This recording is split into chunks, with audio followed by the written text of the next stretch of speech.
बिस्मिल्लाहिर्रहमानिर्रहीम। अस्सलाम वालेकुम। एक ताजिर की बीवी थी। अल्लाह ताला ने उसको नेक भी बनाया था और हुस्न और जमाल भी दिया था। उसका खामन सफर के लिए किसी दूसरे शहर जाता है। वहां उसे रहना पड़ जाता है। अब उसकी बीवी ने यह महसूस किया कि उसके खामन का क़याम वहां ज्यादा होने लगा है। लिहाजा उसे एहसास हुआ कहीं उसने वहां दूसरा घर तो नहीं बना लिया। चुनाचा उसने अपनी एतमाद वाली एक खादमा से कहा, तुम इसके पीछे जाओ और दूसरे शहर में जहां रहता है वहां हमसायों से जाकर मालूमात हासिल करो।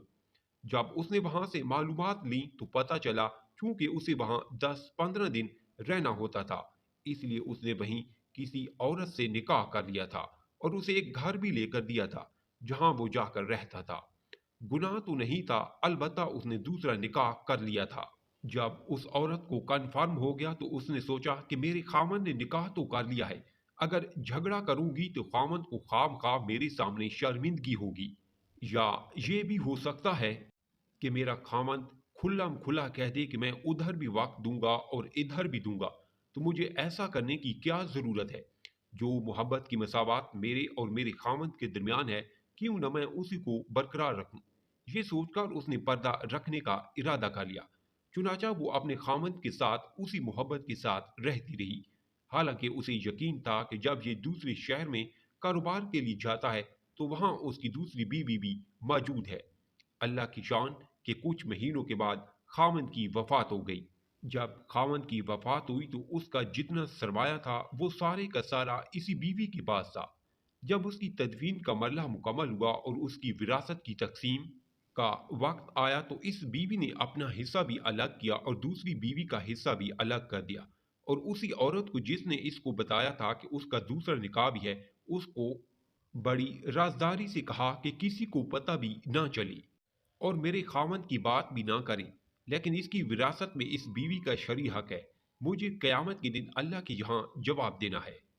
उसका हक मैं नहीं खा सकती, लिहाजा ये पैसे ले जा और उससे कहो तुम्हारे खामिन की मिरास में से ये तुम्हारा हिस्सा है, इसे वसूल कर लो। वो औरत वो रकम लेकर खातून के पास गई। वो काफी सारी रकम थी। उसने जाकर उससे बात की और उसके खामिन की वफात हो गई। इसकी बीवी ने उसकी विरासत में से तुम्हारा हिस्सा निकाला है, क्योंकि तुम भी आखिर उसकी बीवी हो। वो अगर तुम्हारा हक खाएगी तो कयामत के दिन अल्लाह को जवाब नहीं दे सकेगी। लोगों को तो नहीं पता मगर अल्लाह को तो पता है, लिहाजा तुम ये अपना हिस्सा वसूल कर लो। उस औरत ने वो रकम पकड़ कर कहा, अल्लाह उसका भला करे, वो कितनी नेक औरत है, वो कितनी अच्छी औरत है जिसने मेरा ख्याल रखा। फिर उसने कहा, तुम ये माल मेरी तरफ से ले जाकर उस औरत को वापस कर दो, इसलिए कि उस खामन ने मरने से एक हफ्ता पहले मुझे तलाक दे दी थी और इस तलाक का पता या मुझे है या मेरे अल्लाह को है। लिहाजा इस विरासत में मेरा कोई हिस्सा नहीं बनता, ये उसी का हिस्सा है, लिहाजा उसे वापस कर दो। इस्लाम ने 4 शादियों की इजाज़त दी है, ठीक है। हमारे मुआशरे में अगर ऐसा वाक़या हो जाए तो क्या कोई सोच सकता है कोई औरत आज के मुआशरे की एहसार और कुर्बानी का ऐसा जज्बा रखती होगी।